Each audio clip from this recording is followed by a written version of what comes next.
ऐसे उत्पादों का उपयोग कम करना है जो विदेश से आते हैं और ऐसे व्यक्तिगत कामों से भी बचना है जिसमें विदेशी मुद्रा खर्च होती है। जब तक हालात सामान्य नहीं होते,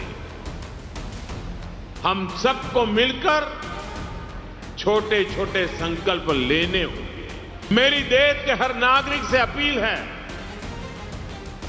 जहां संभव हो पेट्रोल डीजल का उपयोग कम करें। ये जरूरी है कि सरकारी और प्राइवेट दोनों ही दफ्तरों में वर्चुअल मीटिंग्स और वर्क फ्रॉम होम को प्राथमिकता दी जाए। जब तक हालात सामान्य न हो, हम सोने की खरीद को टालें। गोल्ड की जरूरत नहीं है। पीएम मोदी ने देशवासियों से अपील की है कि वे तेल की बचत करें। पीएम मोदी ने साफ कहा है कि अब पेट्रोल, डीजल और गैस का इस्तेमाल सोच समझकर करना होगा। लेकिन सबसे बड़ा संकेत उन्होंने तब दिया जब कोरोना काल के वर्क फ्रॉम होम मॉडल का जिक्र करते हुए कंपनियों से फिर घर से काम करने पर विचार करने की अपील कर दी।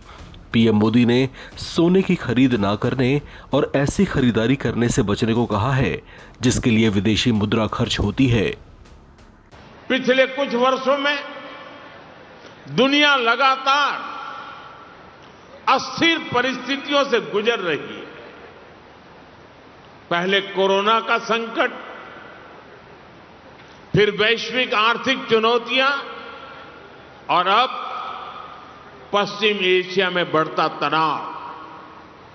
इन सारी परिस्थितियों का असर लगातार पूरी दुनिया पर पड़ रहा है और भारत भी इससे अछूता नहीं है। अगर कोरोना महामारी इस सदी का सबसे बड़ा संकट थी, तो पश्चिम एशिया में युद्ध से बनी परिस्थितियां इस दशक के बड़े संकटों में से एक है। जब हमने मिलकर कोरोना का मुकाबला कर लिया, तो इस संकट से भी अवश्य पार पा जाएंगे। सरकार भी लगातार ये प्रयास कर रही है कि देश के लोगों, देश के सामान्य नागरिक पर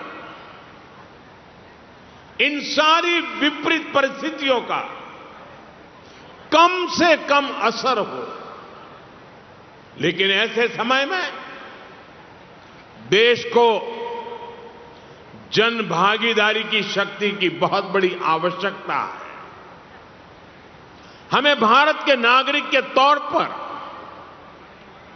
अपने कर्तव्य को प्राथमिकता देनी होगी। इससे पहले के दशकों में भी जब जब देश युद्ध या किसी और अन्य बड़े संकट से गुजरा है, सरकार की अपील और उस अपील पर हर नागरिक ने ऐसे ही अपना दायित्व निभाया है। आज भी जरूरत है कि हम सब मिलकर अपना दायित्व निभाएं। देश के संसाधनों पर पड़ने वाले बोझ को कम करें। आप भी जानते हैं कि भारत कितने ही उत्पादों को मंगाने के लिए लाखों करोड़ रुपए की विदेशी मुद्रा खर्च करता है। इसी समय विदेश से आने वाले उत्पादों की कीमतें भी आसमान छू रही है और सप्लाई चेन भी पूरी तरह तहस नहस हो चुकी है। और इसलिए देश पर यह दोहरा संकट है। जैसे बूंद बूंद से घड़ा भरता है, वैसे ही हमें हर छोटे बड़े प्रयास से ऐसे उत्पादों का उपयोग कम करना है जो विदेश से आते हैं और ऐसे व्यक्तिगत कामों से भी बचना है जिसमें विदेशी मुद्रा खर्च होती हो। साथियों, भारत के इंपोर्ट का बहुत बड़ा हिस्सा क्रूड ऑयल है और दुर्भाग्य से जिस क्षेत्र से दुनिया के बड़े हिस्से को तेल मिलता है, आज वही क्षेत्र संघर्ष और युद्ध की स्थिति में उलझा हुआ है। और इसलिए जब तक हालात सामान्य नहीं होते, हम सबको मिलकर छोटे छोटे संकल्प लेने होंगे। मैंने कल कर्नाटका और तेलंगाना में भी इस बारे में चर्चा की है। मैं आज गुजरात में भी अपने आग्रहों पर फिर से जोर दे रहा हूं और आप पर तो मेरा ज्यादा हक है, इसलिए जरा हक से कहने वाला हूं।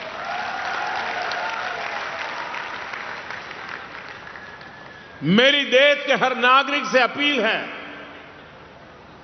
जहां संभव हो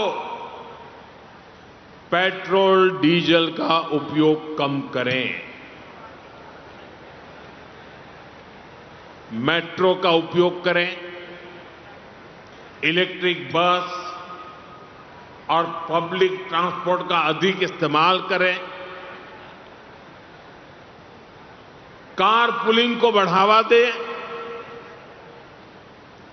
जिनके पास कार है वे एक गाड़ी में ज्यादा लोगों को साथ लेकर चलें।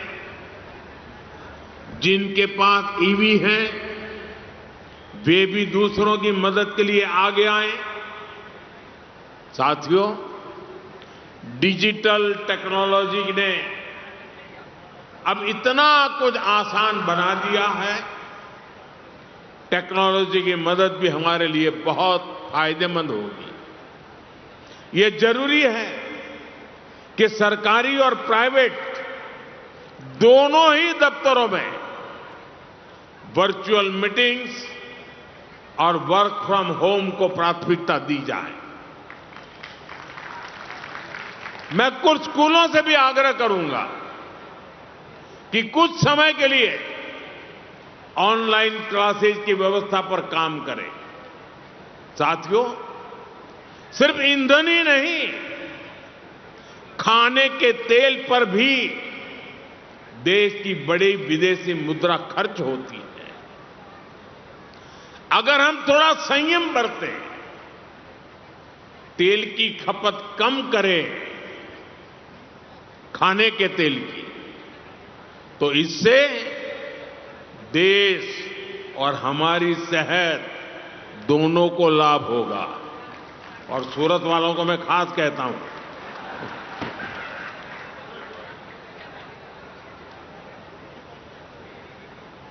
इसी तरह मैं आज समाज के सभी भाई बहनों से, मैं आपके परिवार का सदस्य हूं इसलिए आग्रह से कहता हूं, और इसमें तो आपको आगे आकर के मेरी मदद करनी पड़ेगी।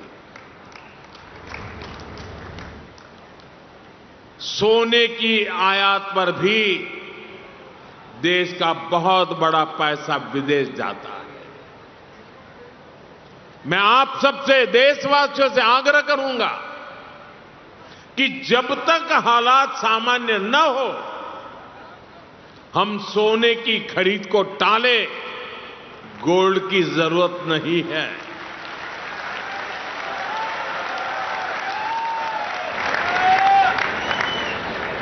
साथियों, आज समय की मांग है कि हम वोकल फॉर लोकल को एक जन आंदोलन बनाएं।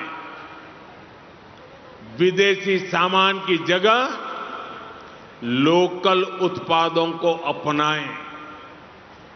अपने गांव, अपने शहर, अपने देश के उद्यमियों को हम ताकत दें। यहां लोग बैठे हैं, बहुत अच्छी चीजें बनाते हैं, श्रेष्ठ चीजों का उत्पादन करते हैं। साथियों, हमारे में से ज्यादातर खेती के कारोबार की दुनिया से पैदा होकर के यहां आए हैं। खेती में स्वदेशी खाद को बढ़ावा मिले, नेचुरल फार्मिंग को बढ़ावा मिले, डीजल पंप की जगह सोलर पंप्स का उपयोग बढ़े। और हम तो किसान के बेटे हैं, किसान की बेटियां हैं। हमें अपना खेत सबसे पहले बचाना है, हमें अपनी धरती मां को बचाना है, हमें केमिकल फर्टिलाइजरों से अपनी धरती मां को मारना नहीं चाहिए। हमारे खेत को बचाना है, हमारी धरती मां को बचाना है। और इसलिए मैं आप सबसे आग्रह करूंगा कि आप अपने गांव में हर किसान भाई बहन को केमिकल फर्टिलाइजर से मुक्ति का रास्ता बताइए, नेचुरल फार्मिंग की तरफ ले जाइए। साथियों, एक और भी अहम विषय, और वो भी आप में से बहुतों को लागू होता है, बुरा मत मानना, फैशन हो गई है। जैसे ही वैकेशन हुआ, बच्चों के हाथ में विदेश की टिकट पकड़ा देते हैं। विदेश में जाके वैकेशन कर रहे हैं। गर्मी की छुट्टियां आ रही हैं, आजकल विदेश घूमने, वहां पर डेस्टिनेशन वेडिंग, ये मैं यहां से बहुत से लोग हैं, अब मुझे निमंत्रण नहीं भेजते हैं, पहले भेजते थे क्योंकि विदेश में ही शादी करते थे, अब बंद कर रहे हैं।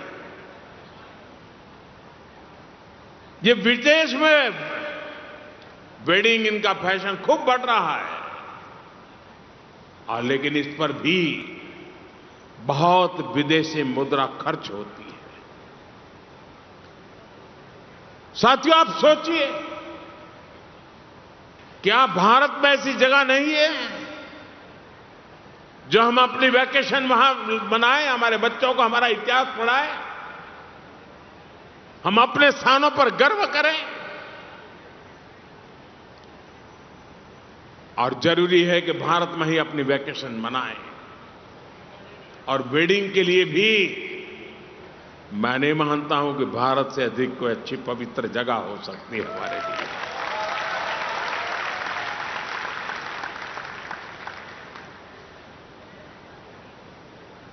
जब यहां वेडिंग करते हैं ना, तो हमारे पूर्वजों की मिट्टी भी हमें आशीर्वाद देती है। और वेडिंग के लिए भी भारत के ही अनेक स्थान है, उसको हम चुने। हमारे गुजरात में तो वैसे भी एक से बढ़कर एक स्थान है। और मैं तो आप सब पाटीदार भाइयों को तो कहूंगा, आपको तो अब शादी स्टैच्यू ऑफ यूनिटी वहीं पर जाके करनी चाहिए। आपकी हर शादी में सरदार साहब खुद आशीर्वाद देने के लिए मौजूद रहेंगे। और वहीं पर आपने, जैसे हरिद्वार ऋषिकेश में आप शांति के लिए जगह बना रहे हैं ना, वैसे ही आप स्टैच्यू ऑफ यूनिटी में शादी के लिए जगह बना दीजिए। मैं पंकज भाई को कहूंगा उसके लिए भी कुछ करें।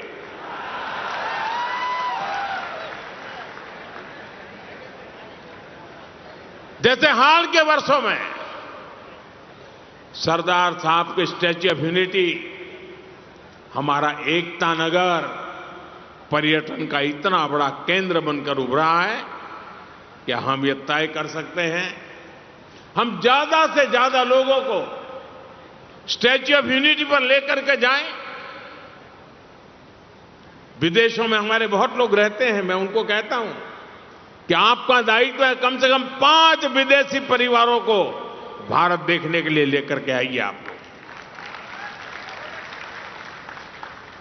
देश विदेश में हमारे संपर्क का कोई भी परिवार जो स्टैच्यू ऑफ यूनिटी नहीं गया है ना, उसको वहां ले जाने के लिए प्रेरित करें। हम उसे कम से कम एक ट्रिप के लिए मोटिवेट करें। डेस्टिनेशन वेडिंग के लिए भी एकता नगर एक बहुत शानदार विकल्प हो सकता है। स्टैच्यू ऑफ यूनिटी में इतनी शानदार व्यवस्थाएं और गर्व है, दुनिया का सबसे ऊंचा स्टैच्यू, वो भी सरदार वल्लभ भाई पटेल का।